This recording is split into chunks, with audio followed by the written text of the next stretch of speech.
Irmãos, abre a sua Bíblia comigo, por favor, em Oséias capítulo 3, versículo 1. Essa semana eu estudei o livro de Oséias e achei muito interessante, fui muito ministrado, e eu anotei, fiz alguns apontamentos, e eu quero compartilhar com você esses apontamentos aqui, essas lições que eu quero para a minha vida e quero compartilhar com você também. Amém, queridos? Oséias capítulo 3, versículo 1, tema da nossa reflexão é fidelidade a Deus, uma escolha diária de amor. Essa escolha tem que ser diária. Oséias 3:1 diz assim: vai outra vez. Isso é Deus falando para o profeta Oséias. Vai outra vez. Ama uma mulher amada de seu amigo e adúltera, como o Senhor ama os filhos de Israel. Interessante o livro de Oséias, irmãos, muito interessante, porque Deus pede algo muito estranho para um profeta, e ele manda o profeta se envolver com uma prostituta, casar com uma prostituta, e há um relacionamento, e ela deixa ele, ela bagunça tudo, e Deus manda o profeta perdoar, ir atrás dela.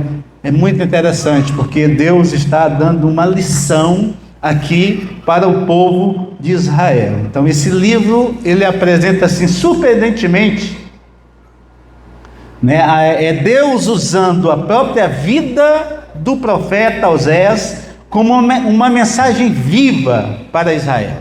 Uma mensagem viva. Oséias, ele não apenas pregou um sermão, a vida dele foi um sermão.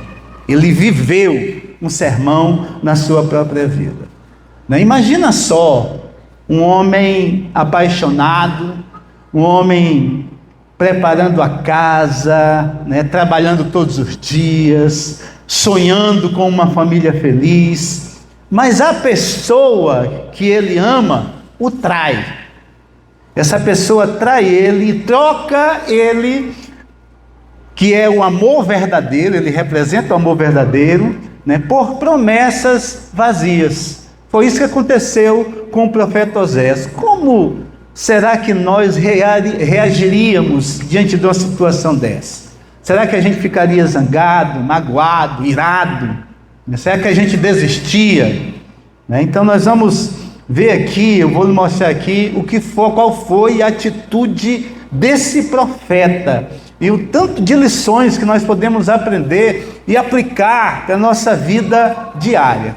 E a primeira lição que eu aprendi e trouxe para você aqui nessa noite é que a dor é sobre a dor da infidelidade.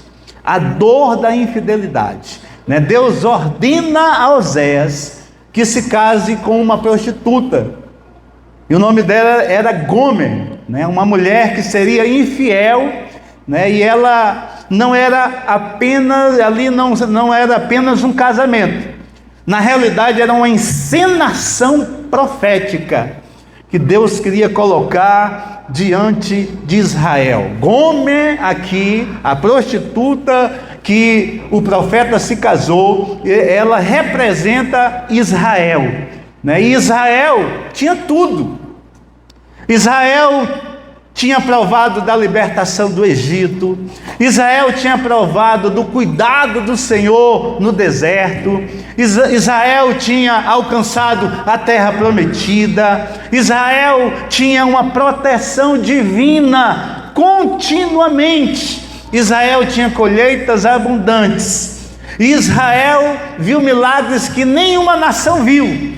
Vários milagres ela viu o Senhor realizando, milagres constantes, Deus operando no deserto, Deus livrando de inimigos, Deus abrindo mares, Deus mandando pão do céu, Deus fazendo tanta coisa maravilhosa, irmãos. E eu quero lhe dizer que muitas vezes nós fazemos o mesmo que a Gomer fez aqui e o mesmo que Israel fez com o próprio Deus.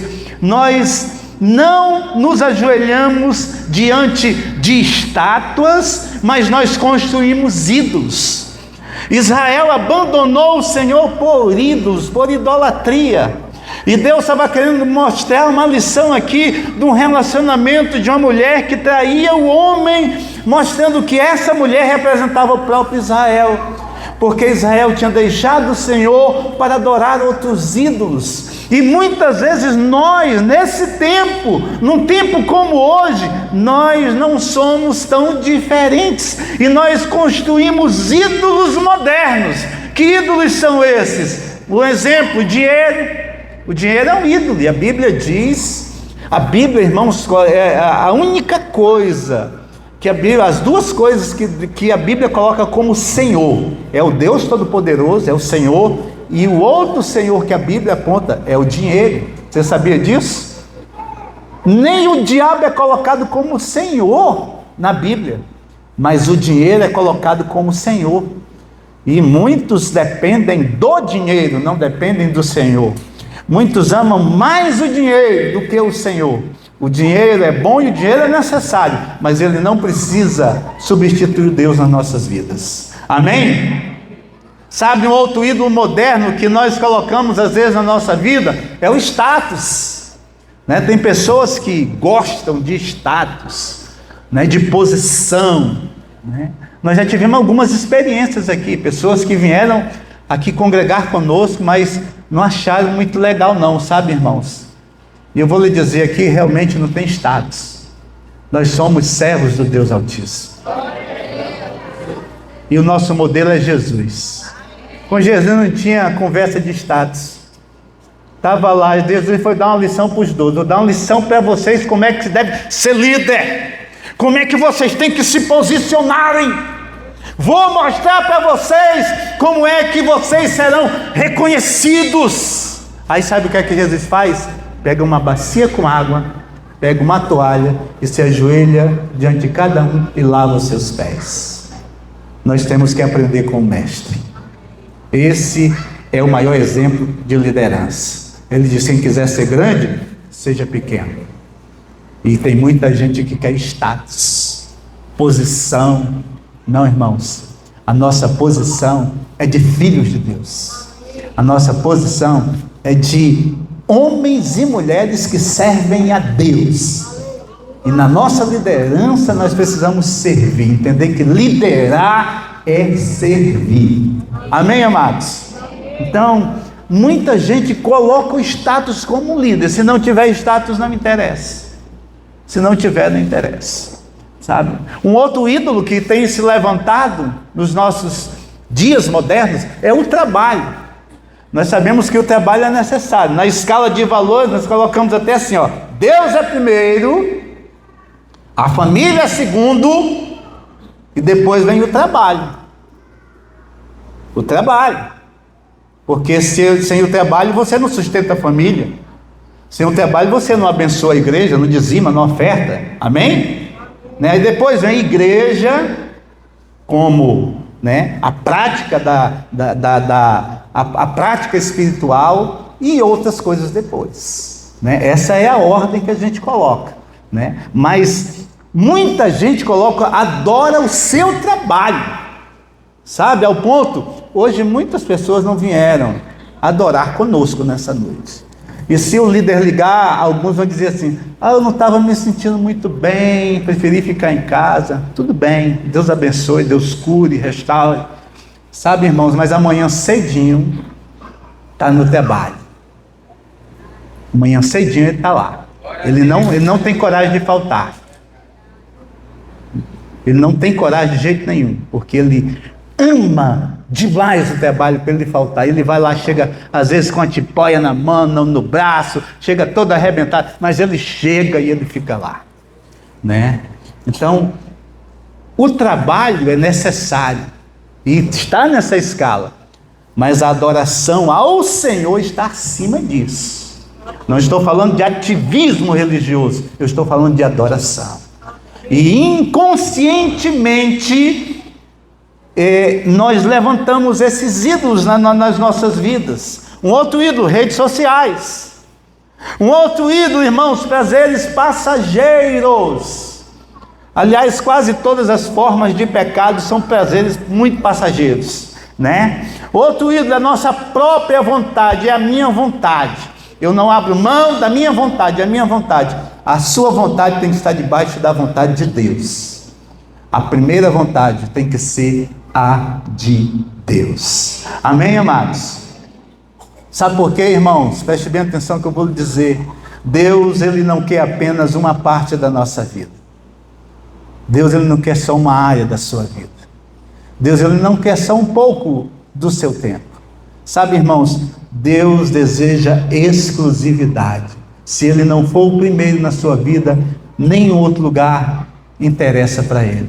Ele tem que ser o primeiro. Ele tem que ser acima de tudo e de todos. Amém, queridos? Deus tem que estar acima de tudo e de todos.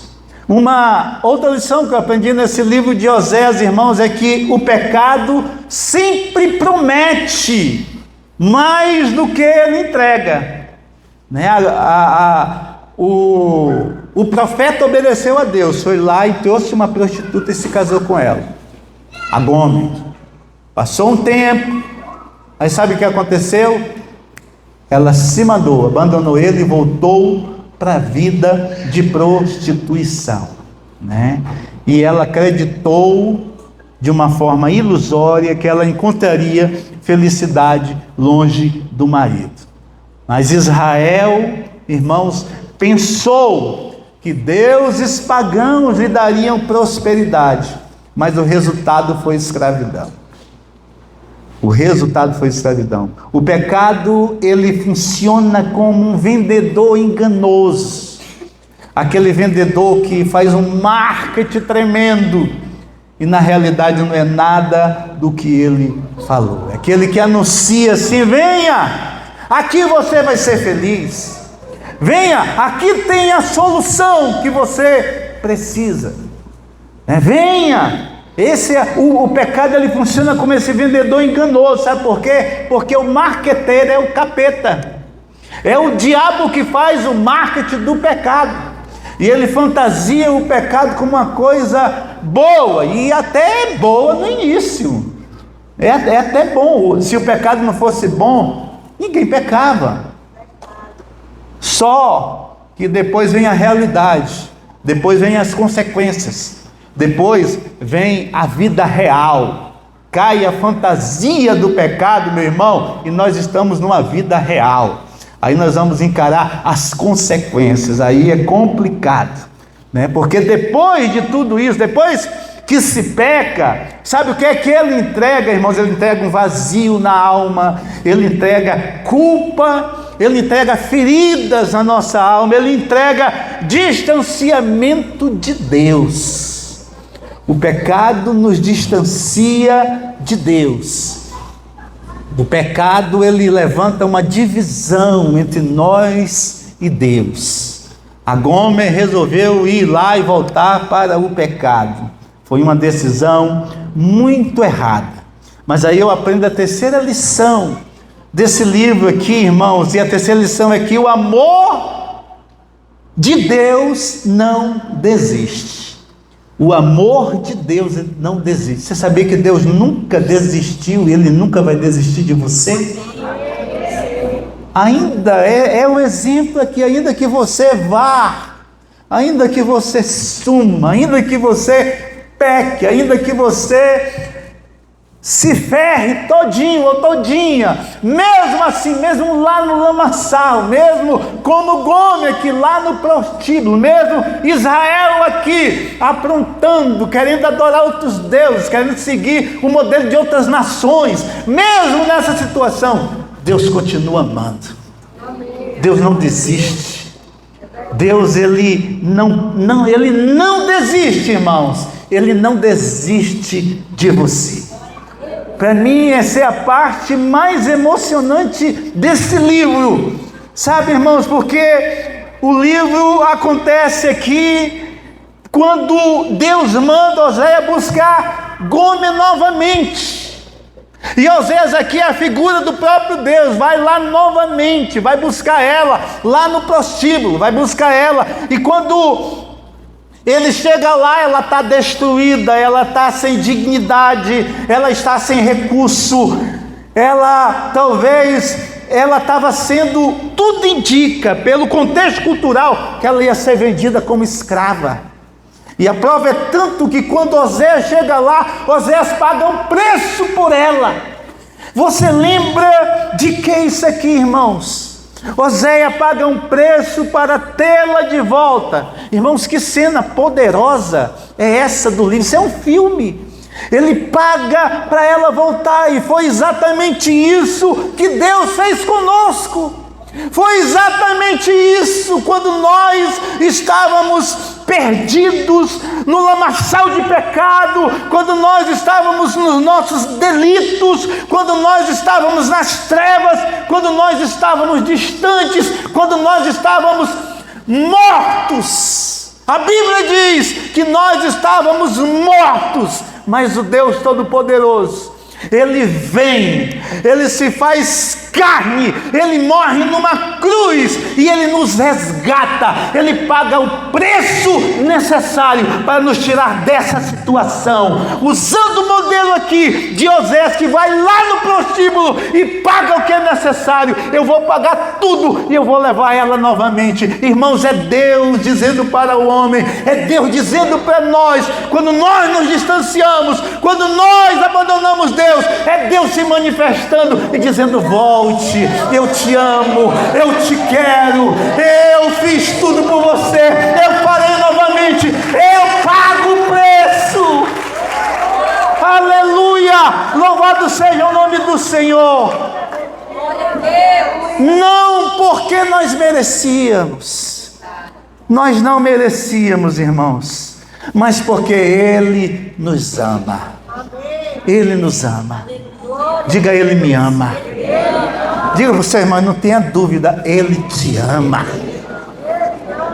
Eu acho legal aquela música que diz: me ama. A mulher quase não para de falar que Deus ama, mas é para você ter consciência de que verdadeiramente Deus te ama. Deus nos ama, irmãos. Deus não nos ama porque nós somos perfeitos. Não. Ele nos ama porque a sua natureza é amar. Deus é amor, a Bíblia diz isso. Deus é amor. Amém, amados? Ele não desiste de você. Ele não desiste de mim. Ele nos ama. Ele nos quer perto dele. Ele nos ama.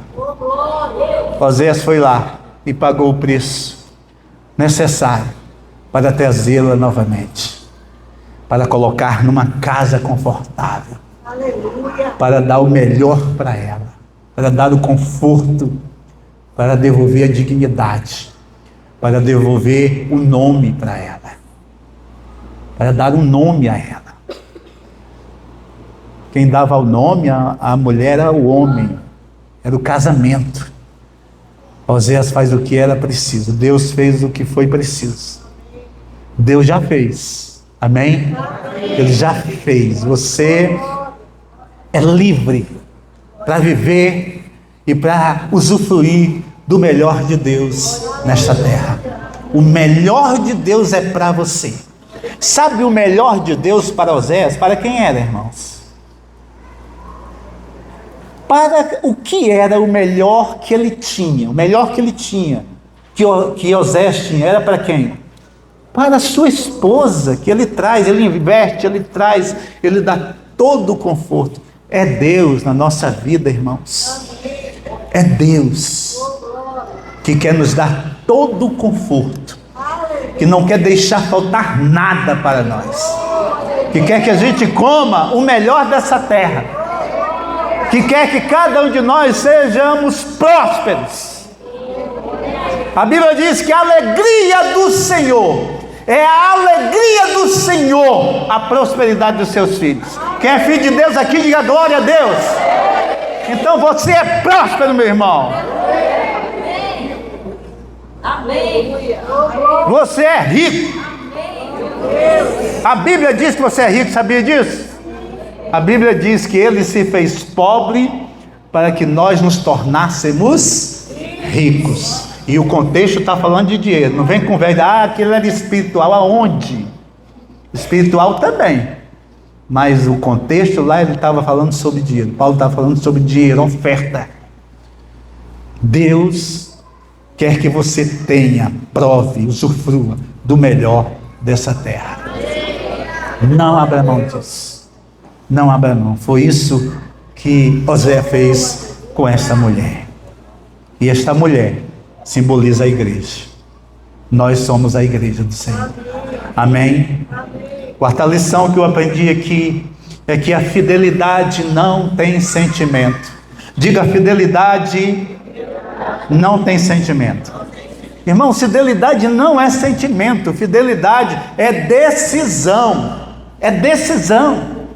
Sabe, muitas pessoas pensam assim, olha, quando eu sentir vontade, eu vou buscar a Deus, quando eu sentir vontade, eu vou servir a Deus, mas fidelidade, ela não depende de emoção, ela depende de uma decisão. Você decide.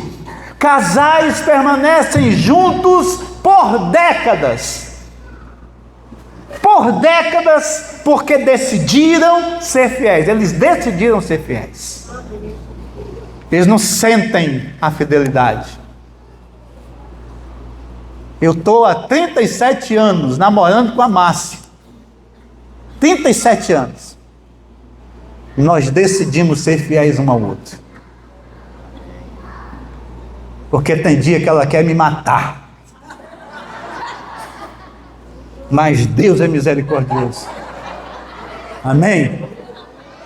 Se ela vinha com a faca na mão, eu digo, olha a decisão que você tomou, né? Amém, amados? Sabe, soldados, eles permanecem nos seus postos porque fizeram um compromisso. Um compromisso. Cristãos permanecem firmes porque fizeram uma aliança com o Senhor. Nós temos uma aliança com Deus. Amém, amados? Nós somos aliançados com o Senhor. Existe uma aliança. Nós somos aliançados com o Senhor. Sabe, eu acho que até um dos argumentos de Osés foi lá e disse, olha, vamos, talvez ela não queria voltar com vergonha. Vamos, nós temos uma aliança. Nós nos casamos. Nós temos uma aliança. Sabe, nós temos uma aliança com Deus, irmãos, e ainda que a gente seja infiel, Ele permanece fiel. Ele não deixa de ser fiel. Amém, queridos? Ele é fiel. É uma qualidade de Deus que não muda. Então Ele é fiel. Sabe, irmão, sabe o que é fidelidade? Eu fiz umas definições de fidelidade aqui. Olha, fidelidade é continuar orando quando não há vontade. Por isso que fidelidade é decisão. Dificilmente a gente tem vontade de orar. A gente tem vontade de estar no celular. A gente tem vontade de assistir um filme. A gente tem vontade de ficar deitado, descansando, quando chega cansado em casa. É ou não é? Ou é só eu? Então confessa o teu pecado também. Irmãos, preste atenção. Ninguém tem vontade de orar. Você quer ter sono? Vai orar.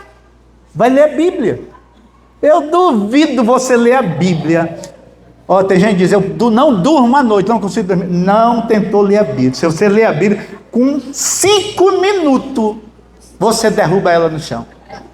É com 5 minutos, eu não dou 5 minutos. Você derruba ela porque dá sono. Você vai orar, dá sono, você transvaria, você está chamando Jesus de Genésio, né? Ah, já está abençoando Deus. Você começa a orar, está abençoando Deus. Porque é assim mesmo. Mas é uma decisão que nós temos que ter. Por quê? Porque orar nos fortalece. Orar nos dá graça. Amém, amados? Se nós oramos, nós somos cristãos fortes. Se nós não oramos, nós somos cristãos fracos. Oração e leitura da palavra.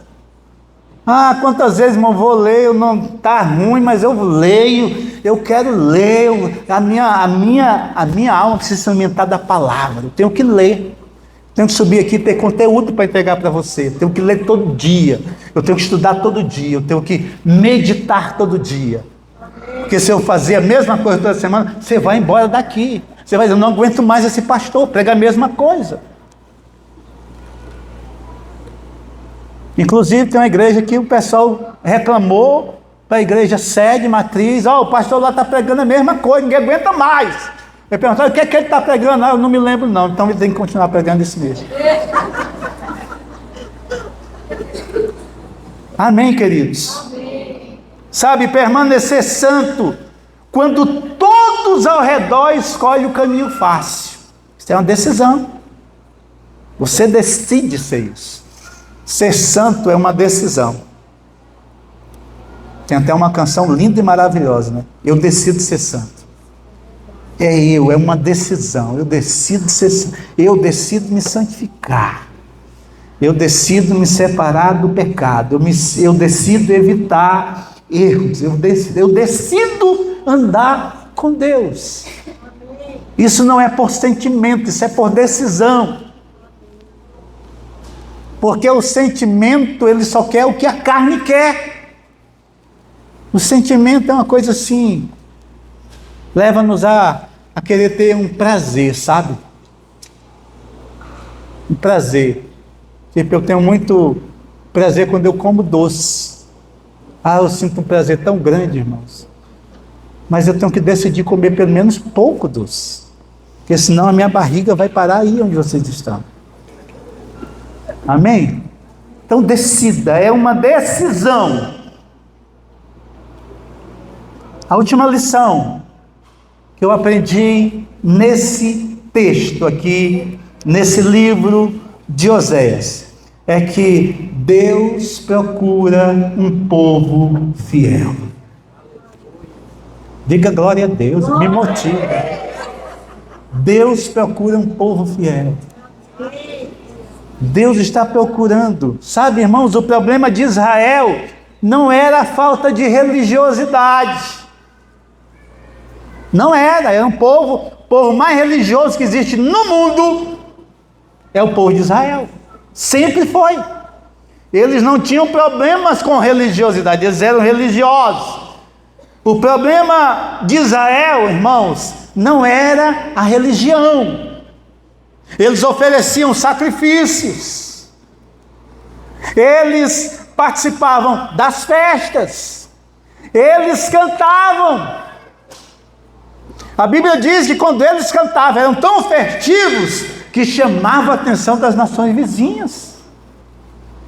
Era um povo que cantava. E quando você vê lá as músicas de Israel, é tudo muito alegre, né? Tudo muito dançante, é muito movimento. As festas do tabernáculo lá, você punha na internet para você ver a alegria, né? Que o balanço deles é muito maior do que o nosso.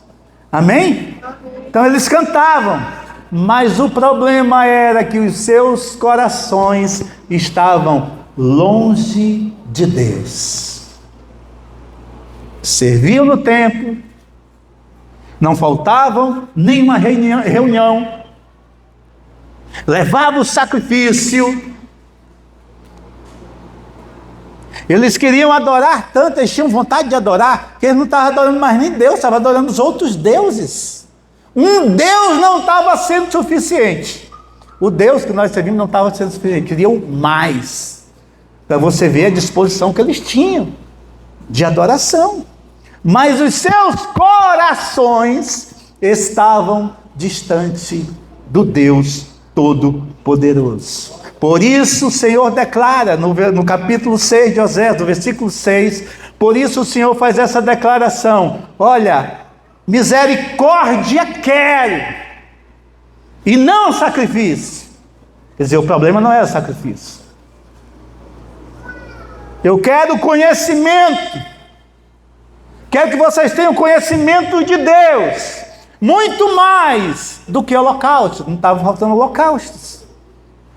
O que Deus está dizendo aqui, olha, me interessa que vocês aprendam, que vocês me conheçam, que vocês saibam quem eu sou, que vocês conheçam os meus princípios, que vocês apliquem os meus princípios na vida de vocês. Vocês só poderão viver isso. Não interessa esses sacrifícios, não interessa essas canções, por cantarem, que estão aí somente cantando com a alma e com o corpo. Não interessa esses holocaustos. Não interessa. O que interessa é você ter a vida de Deus. O que interessa é eu viver o que as Sagradas Escrituras dizem. É isso que Deus está falando para o povo de Israel. Não me interessa a religiosidade de vocês. Não me interessa. O que me interessa é a vida de intimidade que vocês têm comigo.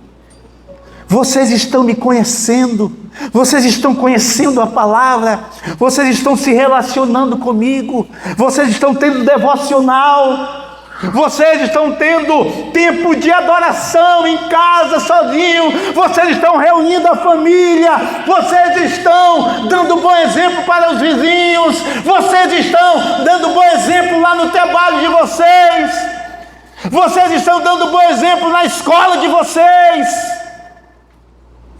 Vocês estão me expressando com a vida, esse conhecimento que me interessa.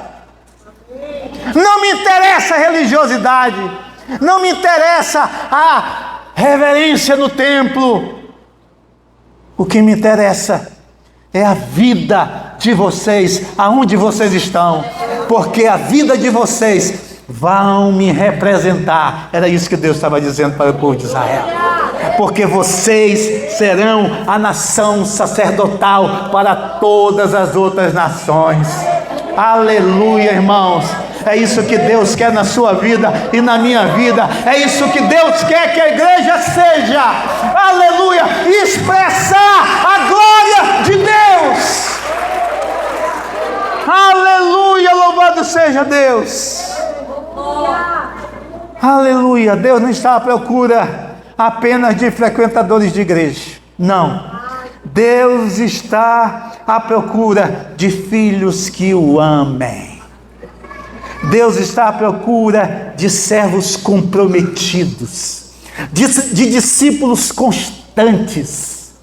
Deus está à procura de adoradores sinceros, que não adoram somente através de uma canção, mas a vida deles é uma canção, continuamente. Irmãos, como Deus se alegra quando nós damos um bom testemunho onde nós estamos, onde nós passamos. Deus quer usar a sua vida e a minha vida para impactar esse mundo que está aí fora. E se nós não estivermos cheios de Deus, nós não vamos impactar nem os nossos filhos. Os nossos filhos vão dizer, olhar para a gente, e talvez até não diga assim para a gente: pai, que crente é o senhor, com medo de pegar um bufete no pé da orelha. Mas às vezes eles pensam assim: esse meu pai não é crente, essa minha mãe não pode ser crente. Isso não é atitude de um cristão. Quando um filho cristão vê a mãe mentindo, vê o pai mentindo, irmãos, ele pode até não falar, mas ele está vendo, ele está pensando: como é que a minha mãe tem coragem de ir na igreja e está mentindo? Às vezes ainda está dizendo, dá o celular para mim, diz que eu não estou, diz que eu não estou.